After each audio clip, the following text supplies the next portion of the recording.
welcome to the NJC's 10-minute takeaway, where we shall try and cram in as much information as we can into a 10-minute workshop.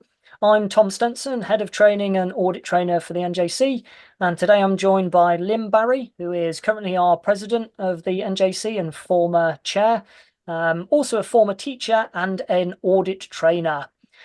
In today's topic, we are going to be discussing the use of mock tests, and our 10 minutes starts now. So do you use mock tests, Lynne? Usually, yes. Very occasionally, if some pupils really feel they don't need or want one, then I don't, or I might do a mini mock test for 10 minutes. But in general, yes, I would say that most of my pupils do mock tests, and usually I will do 2 or 3. And I think they find them valuable because usually they'll say to me afterwards, I'd like to do another one of those.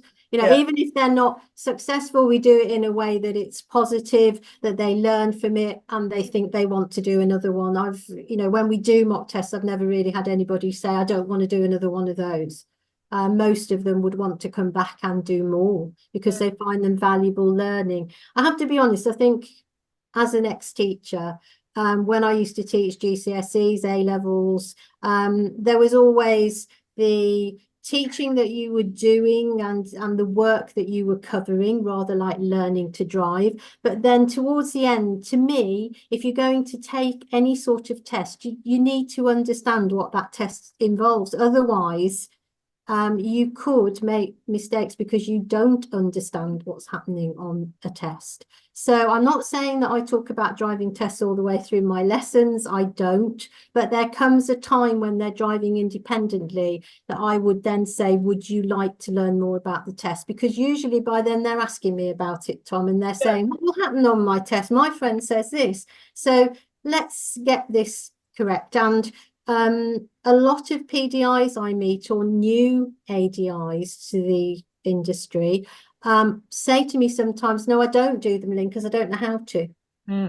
So starting places to sit in the back of tests that your pupils are taking, but actually before that, there's a really good site from the DVSA on how to conduct a mock test, which takes you all the way through how to do one, including the directions, what to include, making it as realistic as possible, and how to give the feedback at the end. So that is a really good link to go to, and I found that very useful.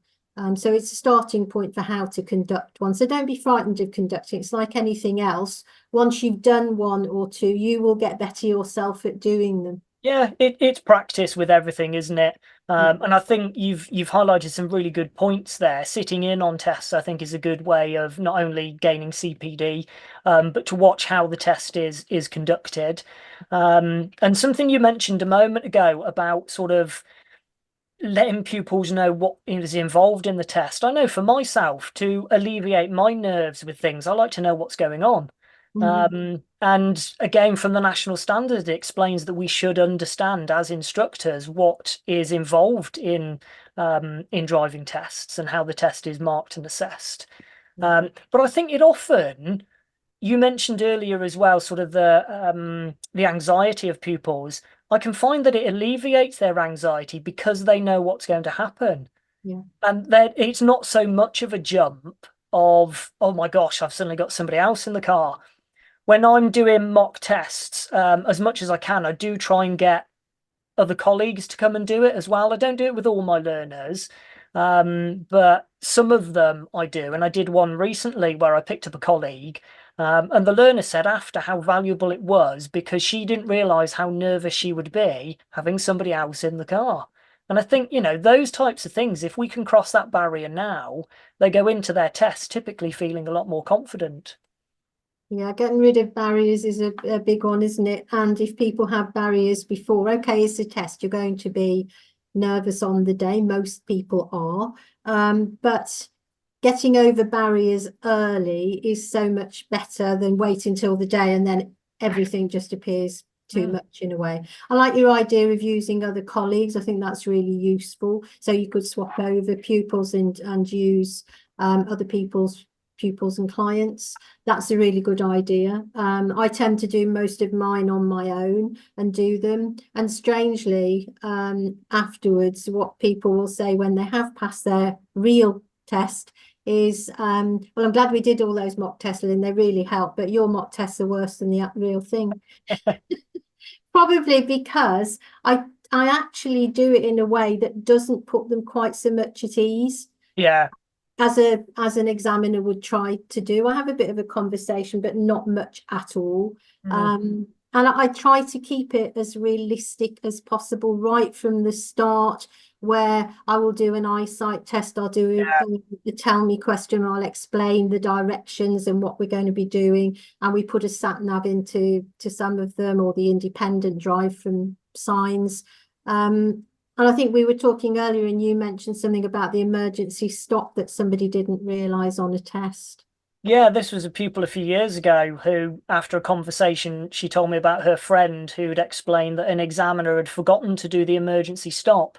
But actually, it turns out, as we know, that the examiner was just explaining we may do an emergency stop. But this poor young lady had driven around for 35 minutes waiting for it to happen. And that, for me, is just one of those things that could have been alleviated if she knew what was involved in the test. And as you mentioned earlier, I'm not teaching my pupils to pass a test. However, I think it's important that they understand what's going to be involved and how there are certain things in the driving test that aren't necessarily like real life, like the emergency stop. I mean, how often do we get somebody tell us that we're going to have to do an emergency stop in real life? But it's that demonstration, and the examiner is there to assess whether they've reached that minimum standard. And we do the same when we do a mock test. But the benefit that we've got is that we put the education in after. Mm. And, I think that's the most important thing that we can take away from this is that it's used as a learning experience.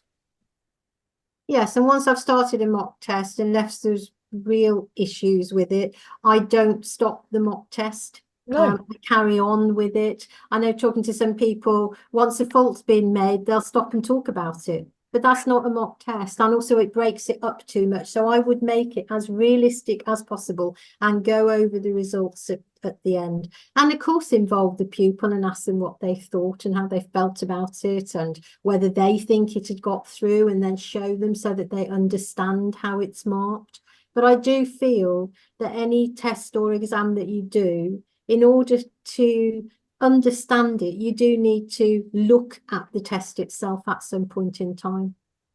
And it highlights all the stuff that we've mentioned in some of the previous ones. We're trying to be client centered.